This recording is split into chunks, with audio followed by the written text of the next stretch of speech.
Okay, well, before I introduce you, I'll just address those attending the meeting.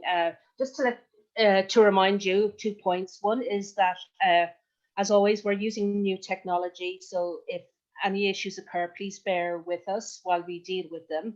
Yeah. And secondly, questions to the speaker today, Francesco, will be taken at the end of the seminar and will be via the usual tool of Q&A. Okay, so today I would like to introduce our guest speaker, Francesco Pilla. Francesco is an associate professor at the School of Architecture, Planning and Environmental Policy, and also in UCD Spatial Dynamics Lab. He has an MSc and a PhD from Trinity College in Dublin. His research is concerned primarily with the intersection between cities and technologies. And I suppose the raison d'etre for Francesco's research is to give a voice to local communities using technology so that they can build arguments to tackle local issues with data. So today, Francesco is going to present his work on open innovation approaches for smart and sustainable local communities. So Francesco, over to you. Thank you so much. So thank you for having me here. And so as Doreen mentioned, my talk today will be around open innovation approaches for smart and sustainable local communities. So I'll mostly talk about the experience I gathered during my European projects relevant to this topic. So I'm sure most of you are familiar with these figures, the figures in these slides. So in current years, there is a constant and worrying trend of world population moving into cities. The current figures are around 55% of the world's population lives in cities, and is projected to go up to around 70% by 2050. Well, if we look at Europe, in 2018, around 75% of the population was resident in European cities, which is bound to rise to 80% by 2050. If you think about basically the amount of land that cities in Europe cover, which is currently around 4.3%, you can understand the huge pressure that it's on urban environments. So that's actually what I'm going to address as part of my talk. I'll be talking about some of these wicked challenges, in specific air pollution and traffic related issues, and other climate change related issues such as flood risk and hydrometeorological risk. And I will talk about the role of open innovation and citizen engagement in addressing these challenges, using, as I said, examples from my Horizon 2020 projects. So in specific, what I will try to do during this talk is I will try to address the question that are listed in these slides. So can citizens contribute to solve some of the urban challenges that our cities are currently facing? So air pollution, flood risk, and climate related issues. What is the role of open innovation in addressing these challenges? And I'm sure that, I mean, if any of you put in a proposal for the Horizon 2020 framework, I'm sure you'll be familiar with this word, the quadruple helix approach, which is basically an open innovation approach that is generally used in living labs. So, so what I will try to show you as part of this presentation, to address the question if this quadruple helix approach, living labs are just buzzwords used by the European Commission in their Horizon 2020 framework, or if it's actually good practice. And then how can we interact with citizens and drive, from a bottom-up perspective, more sustainable policies. So just to give you a brief outline of the talk. So as part of the talk, I will, as I said, I will use as an example some of my Horizon 2020 projects. So I will talk about the open innovation in living labs as part of my iScape project. I will talk about bringing climate action and environmental activism into education as part of the work that I've been carrying out in my Horizon 2020 operandum. And finally, what is the role, how can social innovation be achieved through digital innovation? And I will use as an example the Horizon 2020 Week Count, which is a citizen science focused project. So, as I said, the first project I will talk about is the iScape project. Well, the iScape project, as I said, is an Horizon 2020 project. I was the overall coordinator and principal investigator for this project, which started in September 2016 and finished in August 2019. Well, we had 15 partners in this project, partners from public authorities, academia, companies, NGOs, and so on. We had 6 pilot cities, so 6 living labs. And the overall objective of this project was to improve the air quality and the climate, reduce the climate change impacts in European cities. So what we did as part of this project, we addressed the issue of air pollution in 2 different ways. So we address it by trying to do something about the dispersion of air pollutants. So use what we call the passive control systems to move away air pollution from citizens. So I have, as I said, an impact on the dispersion of air pollution. And then we use some behavioral change interventions. So to get the citizens to produce less air pollution, so lower the emissions. We did this using a living lab approach, which involved an active user involvement, involved deploying and testing the interventions in real life settings. Interventions that were actually co-designed with a wide range of stakeholders. So we had 6 living labs in Europe, in 6 different countries. We assessed the intervention that we deployed using new sensing technologies that we developed. And we did an awful lot of modeling and testing and so on to preempt the impacts that our intervention would have before we deployed them.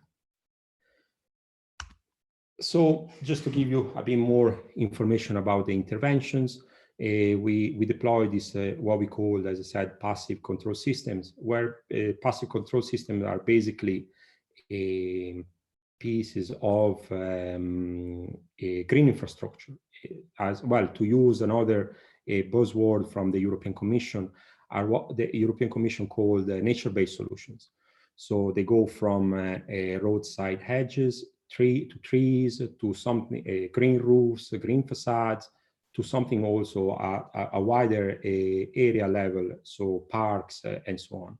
So those are the passive control system that we co-deployed and tested. And we also used deployed behavioral interventions to lower the emissions, so to promote more sustainable behaviors from the citizens. So to get them to move from the single-use car to more physical activities and active travel solutions. So as I said, we did, we started this by doing an awful lot of literature reviews. So basically what you do in any research project, did an awful lot of literature reviews, check what was the best practice for this different kind of interventions at different scales, and did an awful lot of modeling. So going from computational fluid dynamics to other dispersion modeling techniques and so on. Just to see how we could engineer the dispersion of pollutants at different scales in urban environments. Done that, we went on to our papers. So did the literature reviews, published our initial findings, and surprisingly enough, we were able to have an impact on policy straight away. So from the very beginning of the project, so in early stages, when we finished our literature review and the initial modeling exercises, we were asked to write a piece of policy for the mayor of London, so for London City. But the question is how, you know, if you have well, I'm sure most of you have experience in research projects, it's not that straightforward to get local authorities, national authorities, to uptake your recommendation and drive them into policies. Usually it takes years. So how did we go from obscure literature reviews and models to policy? Well, the secret was the urban living lab framework. So what we did as part of the ISCAPE project is we deployed a living lab framework in 6 different cities. So a living lab framework which was based on 3 main pillars. So it was a human-centered approach. So we talked a lot to citizens. We tried to understand the pressures and the drivers in local communities. We put a lot of effort in communication and dissemination to make sure that the air quality issue would be personal for the citizens. Then we engaged with a wide range of stakeholders, so to understand the drivers and barriers for the stakeholders, to keep up with innovative technologies, to have support, also top-down support from policymakers. And then we started to co-design, co-develop, and pilot the interventions in real-life settings. So we did this in collaboration with citizens, industry, local authorities. So basically, as you can see, I mean, from this framework, it's all about listening to citizens, to stakeholders, getting a deep understanding on their drivers or the problem or how they see the issue of air pollution, and make it personal. So, and also make sure that all the stakeholders and citizens feel that they are actually part of the solution. So we involve them at an early stage, and we involve them all the way through the procedure from the design to the development and the deployment of the solution that we were testing in the cities. So basically, what we did is that we used this quadruple helix model for open innovation. It's all about basically interacting with the 4 parts of your quadruple helix, so the citizens, the government, academia, and industry. So trying to have, if you want, a 360-degree perspective of the problem that you are trying to tackle. So not just the perspective of a researcher, but also the perspective of the government, the perspective of the user of the urban environment, so the citizens, and also of the main players, the industry. So we had already at the very beginning some different members for the different parts of the quadruple helix, so our consortium partners. But soon enough, with all the engagement activities and stakeholder engagement activities, our consortium expanded quite quickly and gained the support of a different kind of players in all the different countries where we had our pilots. So as you can see, we quickly doubled the numbers of our partners, which was critical to do all the activities that we were planning and to have the support to drive our findings into policy. So here, just to give you some examples. So what we did is that we developed our own sensing kits. It was all about empowering local communities with technology.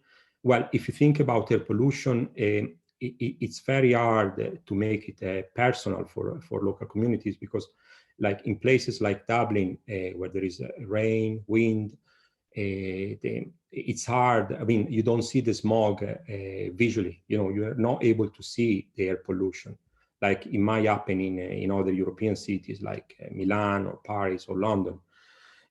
So it is important to give the citizens a tool to make them aware that actually, even if you don't see the air pollution, it is there and it is something that might affect your health.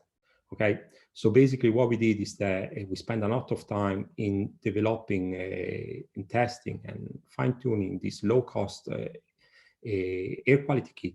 They were basically our, well, if you want, a magic glasses, which would enable, which enabled the citizens in the 6 European cities to actually see air pollution in their local environment, and so make them aware that there was an issue with air pollution which might have an impact on their own health.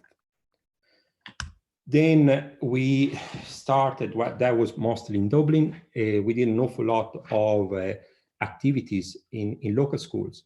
So we engaged kids, and primary school kids, in co-designing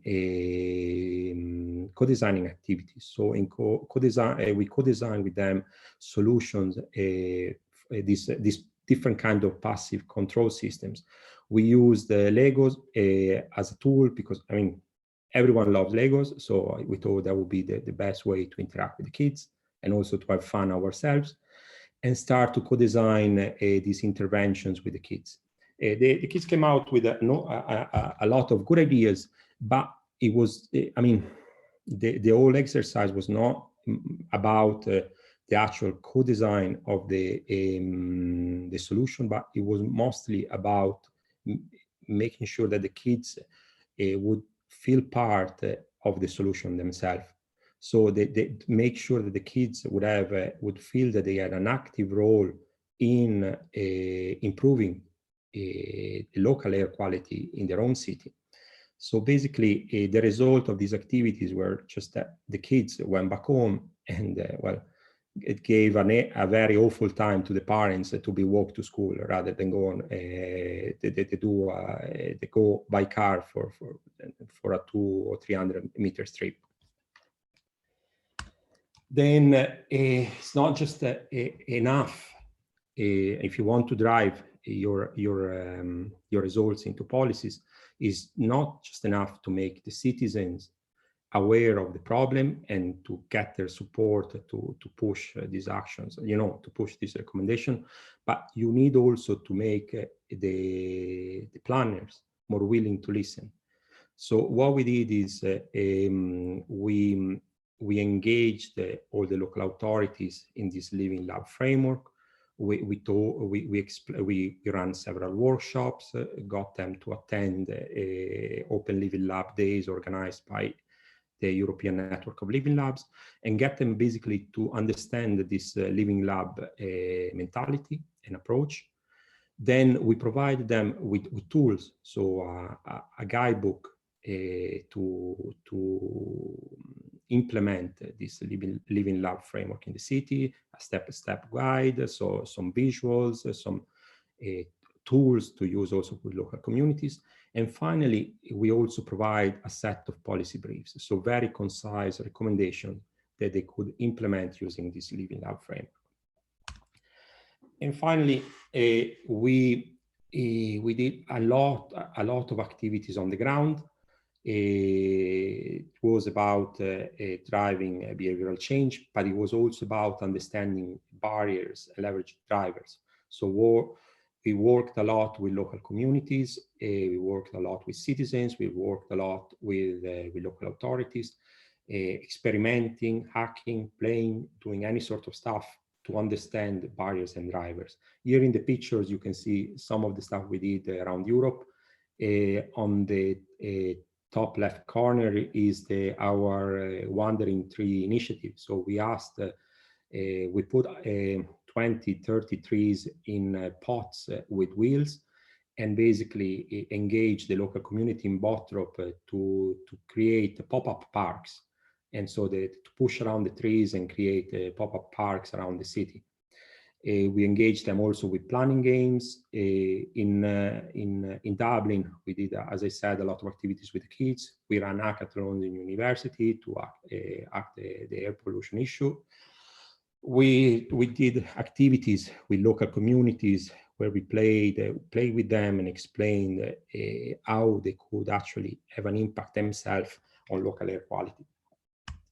So just some key takeaways from the IceCape project. I think the main one is that you might develop the most refined models, but unless you invest a lot of time in engaging with all the stakeholders and policymakers and local communities, it is very hard to drive your results into policy actions. So we invested a lot of time with engaging with the stakeholders, and I think we got our considerable payback. Then we engage with the citizens in stakeholders in designing the policy briefs. Again, that was one of the reasons we managed to drive our recommendation into policy in London. And then I would recommend the Living Lab approach as a framework especially if you need to do any deployments or pilots as part of your research projects. It is a nice framework, if properly implemented, to understand barriers and drivers for the intervention you want to make them more locally attuned, and also to get their support from the local council to potentially drive them into policy and so increase the impact of what you're trying to do. Well, I'll move on to the next project. This is Operandum. As I said, another Horizon 2020. It started in June 2018 and is going to finish in May 2022. There are 26 partners, 14 different countries, and 10 open air laboratories. So 10 pilots, of which 7 are in Europe and 2 in China and 1 in Australia. The specific objectives of these projects are all around nature-based solutions. So improve the knowledge on nature-based solution efficacy for hydrometeorological risk, strengthen technology innovation in the area of nature-based solution, improve the acceptance of nature-based solution, increase its market demand, and finally, strengthening the adoption of NBS solution in national policies as an alternative to traditional great infrastructure solutions. So as part of this project, we used this open air laboratory framework. It is basically a living lab framework adapted for outdoor interventions aimed at using nature-based solutions to tackle hydrometeorological risk. Well, just to give an example of the hydrometeorological risk we are aiming to tackle as part of the project, they go from landslide to coastal erosion, drought, heat waves, and in Ireland we are looking in specific at flood risk. So what you can notice from the picture is that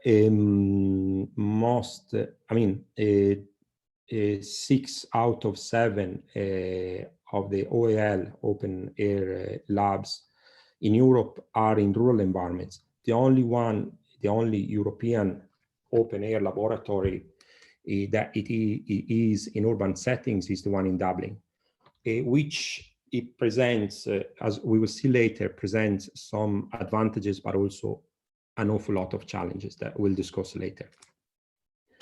So what we did is, as part of this open air laboratory framework, we used again a quadrupole helix model for open innovation. where you see the knowledge-based organizations, so mostly academic partners, companies, the public bodies involved in the consortium, or also other stakeholders that we are engaging as part of the activities, and some associations to represent the citizens part.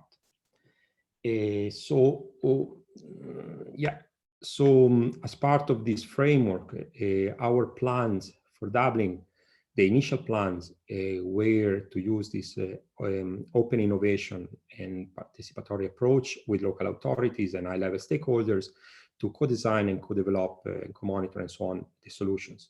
So what we did is that we started to have periodic meetings with the local authorities, which was extremely supportive. So we identified problems, brainstormed ideas. We find suitable locations for the where we could deploy a nature-based solution to tackle flood risk. So we started to narrow down the number. So we went to the co-development phase. So start to narrow down the number of the potential location to just one. Start to narrow down also the different kind of nature-based solution that could be used to just one as well. And so we started to plan how we will deploy the solution. But then we soon realized that basically it was just like a mission impossible. And the reason was that, well, two different reasons. So we got stuck in the deployment phase because it turns out that even if you have to change a light bulb in the city council, you probably need a permission from 4 or 5 different departments. So to deploy a nature-based solution is a completely different ballgame. So we find the barrier from the silo system that the city council is made of. So find barriers from different departments to the deployment. We also find a different kind of barrier. Basically, the deployment was possible only in locations that they were already allocated for interventions for flood risk. And the reason why the intervention was planned for this location was that the city council wanted to protect some assets. So if you want to protect some assets from flood risk, more than likely the most effective solution is a solid wall. So to replace a solid wall with something that is a natural solution, so a bioswale or a rain garden or trees, it would probably not produce the same kind of impact in terms of flood risk reduction. So we started then to look into different locations, but then the land comes at a very high premium in urban environments. So we couldn't find any other alternative locations for our interventions. Then also for the monitoring side, it turns out that if you want to deploy a weather sensor, which probably is in the range of 100 to 200 euro for unit, you have to spend 3,000 or 4,000 euro per unit to deploy it. So it came out that we wouldn't even be able to deploy or relocate sensors for our modeling exercises. So that we forced us to change completely the perspective of the work we were doing. And so we started to engage with the help of the local authority. We started to engage more stakeholders. So we worked very closely with Smart Docklands, who put us in touch with Dockpatch Lab and other companies. And so quite quickly, we found a location for our intervention. So we went for a green roof as a way to reduce flood risk on a private building. So in the CHQ building, in the Docklands, in the Smart Docklands, we started to co-develop our sensors, and the intervention is actually currently being deployed as we're speaking. Then as regards the sensors themselves for the predictive models for fraud risk, what we realized that deploying an hyperlocal network of sensors is not trivial. So you need to have access to land. There are an awful lot of problems with connectivity, and whenever you deploy the sensor, you need to have you need to go for some health and safety permissions and so on. Okay, so when we looked at the area where we wanted to deploy the sensor, what you see there in the top left corner, that's the River Dodder catchment, which includes a good part of Dublin. So we realized that it was never going to happen. So instead of going, we decided that instead of going through the local authority to deploy sensor, we go through the citizens. So we decided to deploy all our sensors using a citizen science approach. So instead of deploying sensors on public buildings with the help of the local authority, we are going to donate the sensors to citizens, which will give us straight away access to land, connectivity, and solve the problem with health and safety, because it's just a weather station that the citizen will deploy in their own garden. And finally, we started to work also with citizens because we were keen on all the co-deployment part of the solution, and to make citizen part of the solution itself. So we started to work with schools. So we started some co-design activities in primary and secondary schools to talk about flood risk, to see what we could do about it, what natural solution we could use in their yard to reduce flood risk.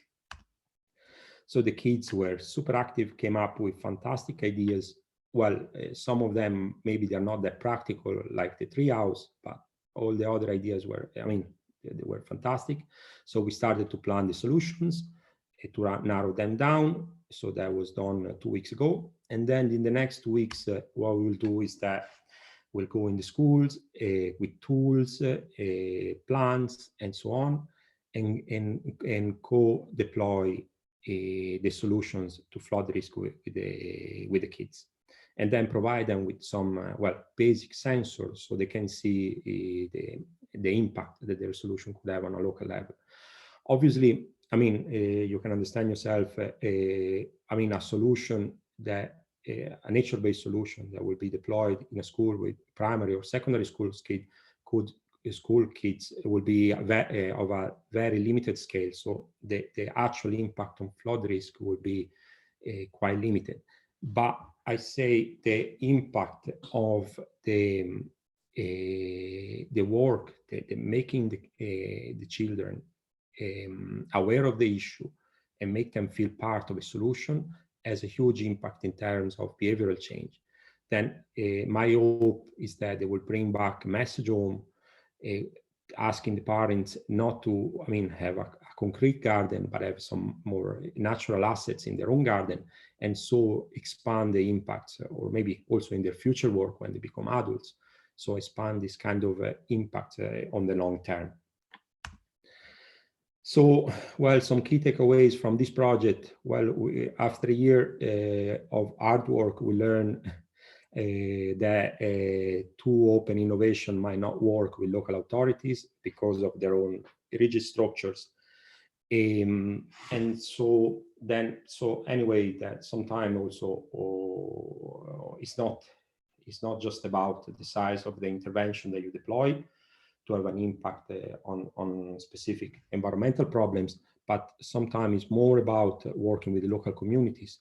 So as part of this open innovation approach, work more with local communities and bank on the long-term impacts that behavioral change might have. And always taking into account the potential of involving children in your activities. At the end of the day, children will be our future citizens. They are the best ambassadors you could have in households. So they if you make them, well, if you reason with them, talk to them, make them aware of the issue, make them aware of what they can do, they will embrace what you say quite quickly and actually do something about it instead of thinking too much like adults probably. And also there are all the benefits related to including this kind of STEM activities in education. And finally, I'll talk briefly about the third project, the WeCount project. It's a project, again, funded by the European Commission as part of the Horizon 2020 framework, the Science with and for Society. This project started 1 year ago, and it will finish in 1 year, so end of November 2021. Is quite a small project. We are only 6 partners, and the aim of this project is to empower local communities with sensors, so with technology and know-how to tackle traffic-related issues in the local community. So basically, to push this open innovation framework further and empower local communities to construct an evidence-based argument to drive more sustainable local mobility policies. So get them to collect their own data, support them in analyzing the data, and support them also in basically putting together some kind of policy brief to approach the local authority and do something about their own traffic issues and air quality issues. So as part of this project, we have 6 pilot cities, so Dublin, Ljubljana, Cardiff, Madrid, Barcelona, and Leuven. In each city, we are planning, in proposal phase, we plan to deploy around 200 traffic sensors to tackle different kind of traffic and air pollution related issues in local communities. So the sensors that we are planning to deploy are a camera-based traffic sensor, which you install on windows. It counts cars, pedestrians, bikes, and heavy vehicles. And then the air quality sensors we developed as part of the iScape project. Just to give you a quick overview of the engagement framework that we are adopting as part of this project, it is about working a lot with the local communities to empower them with technology and skills.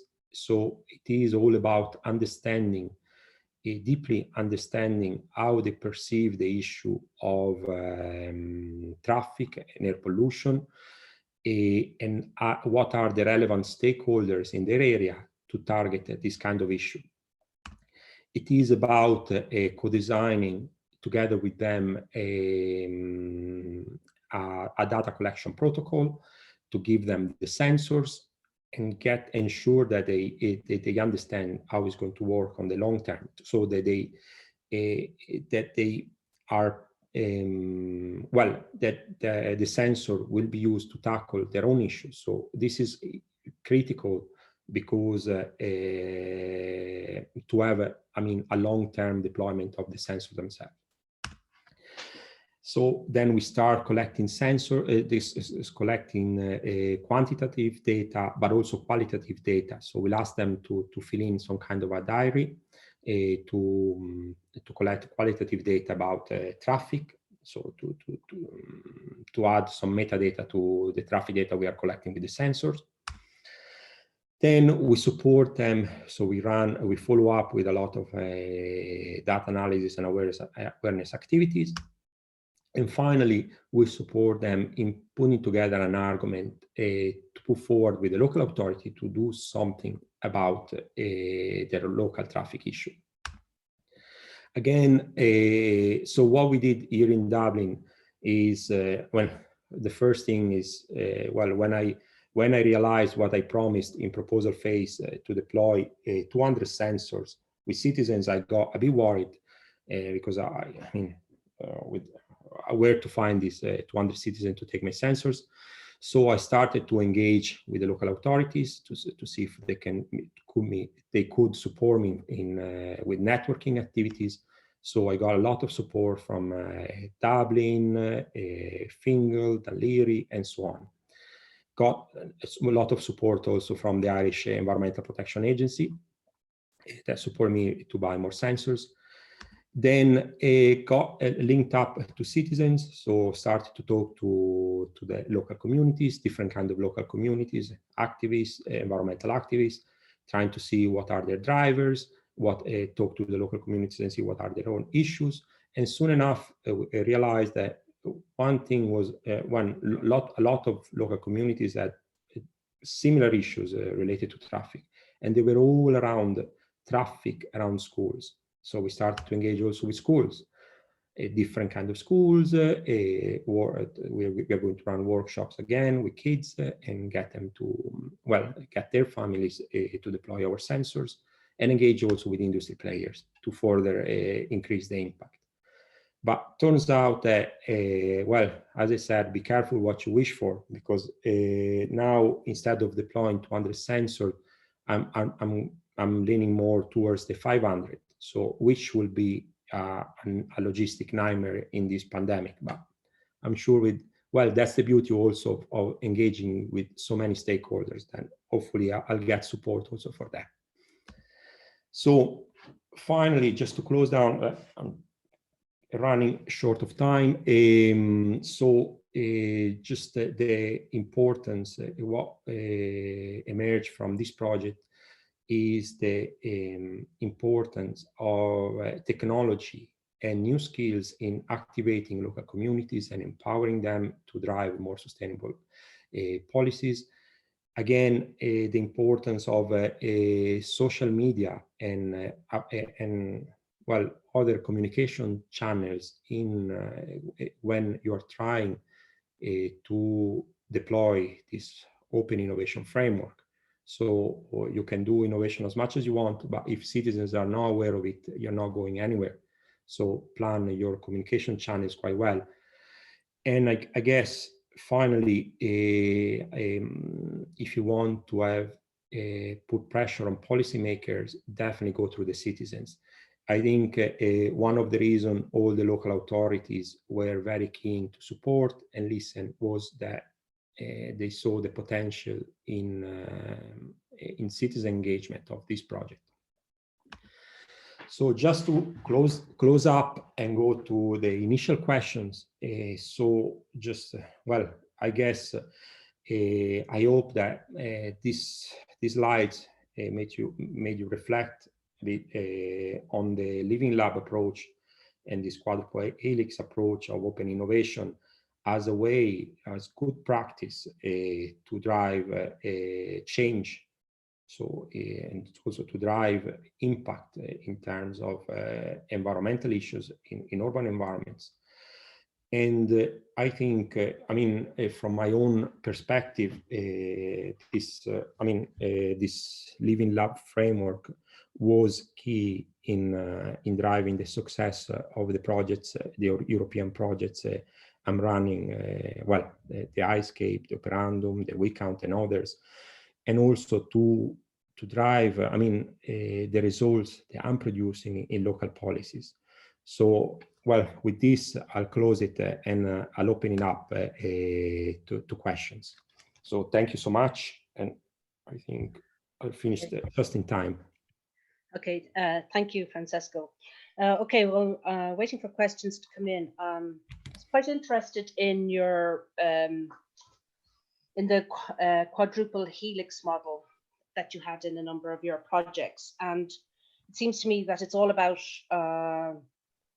checks and balances within that quadruple helix. So I'm just, you did mention at one stage about problems maybe with government or local government, and if there's some political changes, and I'm just wondering, in the current crisis we're in with COVID, or with economic downturns and whatever, it seems to me that a lot of it is falling to the citizens and particularly to the younger generation. And I'm just wondering how difficult it is to kind of keep pushing that model forward? Well, I completely agree with you. It is proving quite challenging because I mean, for different reasons, because all the part about experimenting in real life settings with local communities and stakeholders has to be a bit part or played down because of the local, I mean, the current government restrictions. But the part of engaging the different players in part of the quadruple helix model is still working fine, because the local authorities are still very supportive. Yes, you're right, there are some restrictions, well, some financial restrictions and so on. But the fact that we are, as part of the, I mean, we are providing tools and times and sensors and so on from a research project, so from a different pot of money, if you want, makes the local authorities more supportive. Put it that way. The citizens are surprisingly extremely keen to take part of these initiatives, even during lockdown. So I'm keep on getting a lot of requests for sensors for the WeCount project. So that's why I had to move from 200 to 500 sensors. So I'm actually, I mean, I'm more worried about delivering the sensors than actually finding people to host them in their houses, because I think that citizens are actually very keen to take actions, and they're just waiting for you know, for the chance to support these kind of projects. Okay, thank you. Okay, we have a question from Ali Bakir Hamoudi. One problem found in this type of participatory approach is that marginalized voices tend to be left out. How are representatives of local communities chosen? That's a very good question. Yeah. So in what ways can it be ensured that such voices can be included? And likewise, how can this be ensured for citizens who receive the technology? That's a very, very good question. Look, one of the remit of the WeCount project is actually that we include at least 25% of our participants are actually from these marginalized communities. So what I'm doing to ensure that I'm including marginalized communities in the deployments, so in the WeCount project, is that I asked for the support of the local authorities, so they put me in touch with youth centers and schools in specific areas around the cities. So what I'm doing is that I'm working actually with these youth centers and schools to make sure that also that nobody's left out. So trying to address also this issue of including marginalized communities.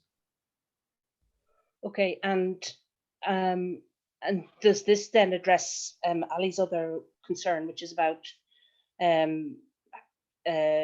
ensuring that citizens who receive the technology have the appropriate support? Yes, that's what we do is that's so it's not I'll just well, maybe I was not clear enough in the slides. As part of the sensors deploy, the citizen science deployment in WeCount, it's not that we just post the sensors to the citizens and then we tell them good luck with it. So it is all about working with the local communities. So provide support in using the sensors, providing support in understanding the data that's coming in, and providing support in doing something about the data. Because actually it is very important to do so, especially in marginalized communities, because it turns out that these communities probably are the most affected from traffic issues or air quality issues, because that's what generally happens in urban environments. So we'll be working a lot with them to make sure that they have not just the technology, but also the skills. So provide them with skills and support them with skills to make sense of the data that's coming in. So following on from that, I have a question about obviously you're looking at large cities, but what about maybe smaller urban areas? That's very good questions. So we are actually well, in the initial proposal we had only large cities as pilots. But what happened here in Dublin is that as soon as I started to engage with the local authorities, I started to put out the news on the social media that we had these sensors, and start to work also with the different local communities and different people. We got in touch also with villages and towns around Dublin, and not just around Dublin, but also close to Cork, Kilkenny, and so on. So what we are doing is that we are also working with them and basically expanding as we are talking. So the more town or villages they engage with us, the more sensor I'll have to find and distribute. So it's not just limited to Dublin, but we are hoping, actually we are pushing to expand it also to smaller communities around Ireland. Okay, and I just have one further question for you, kind of related back partially to Ali's question, which is I noticed that in one of the previous slides that you had, you were talking about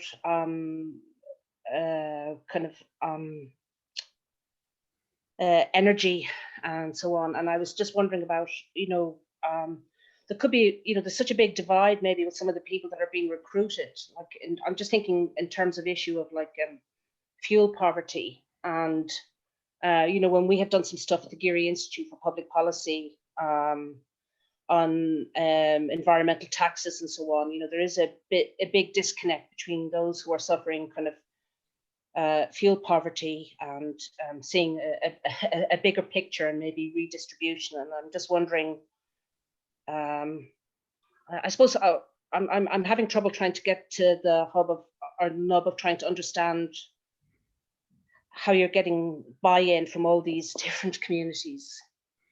Well, I think you see that's because what I mentioned at the beginning when I was talking to the IceCape project is that as part of this Living Lab framework, one of the main pillars is actually to make to understand the local communities and make the issue personal.